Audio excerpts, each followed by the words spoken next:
At 36, Michael Benfante had just proposed to his girlfriend Joy. On September 11, he went to work on the 81st floor of the World Trade Center early, like he did every day.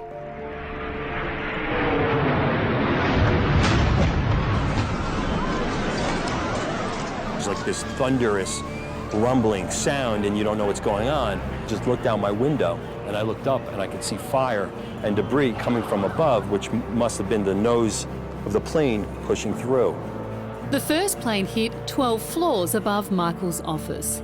There would be no survivors above the impact zone. Michael tried to calm his employees. He looked for anyone who might be injured and then made his way down the stairwell of the now melting building. I got to the 68th floor. There was a woman sitting in a wheelchair.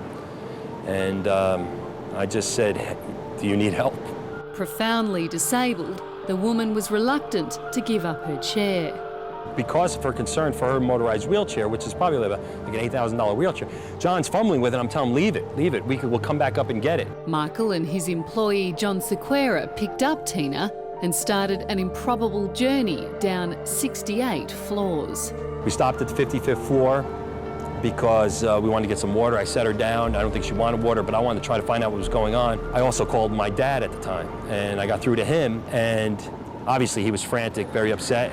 Michael had no idea of just how dangerous his situation had become, and his family, like the rest of us, watched on in horror. Major disaster in New York City this morning. The further down the stairs you got, the longer or the more of a log jam that was created. A lot of that log jam was the result of the South Tower falling.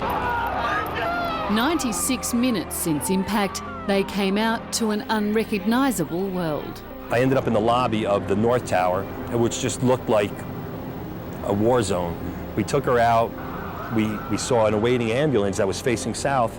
We put her in the ambulance, and she started to cry finally. Michael still didn't even know the woman's name. There was a fireman that came by and he said, "Listen, if you go south, be prepared to see things you've never seen before." And then I realized why. And it's when we saw, people coming down. So you turned around and watched people jump out? Yeah. And just excuse me. A cameraman captured Michael in his darkest moment. Carried her down 68 floors, man. And started running for my life. And then you just felt this wave of debris and you could just hear things hitting vans and and people screaming and everything just goes black. Michael's story captured the country. He was hounded for interviews, spoke on Oprah. The president spoke about him. 2 office workers finding a disabled stranger carried her down 68 floors. It was People magazine who called him 3 days after 9/11 to tell him that 41-year-old Tina Hansen was still alive. A year later, Michael married his fiancée Joy, with Tina watching on. Publicly, he continued to share his heroic story, but inside he had started retreating from his family and himself. So now here I am. The next year is supposed to be about my wedding and getting married, and it was filled with 9/11. When you start thinking about what it did to you, what it made you run from, and that fear and that pain and the unbelievable devastation that you witnessed, it starts to play on you. Ironically, it was Michael who now needed the carrying. I felt like if I talked about it, it's just going to affect them more and they're going to think that I'm not getting by it. But I guess I wasn't. He spent his days drinking. He lost several jobs, the last of which he kept from his wife, who now knew she'd lost the man she fell in love with.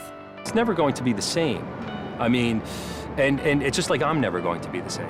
So 10 years on, do you think there could be a time in your life where you don't think about it every day and it doesn't rule your life? I don't know it'll be a time where I won't think about it, but I don't want it to rule my life.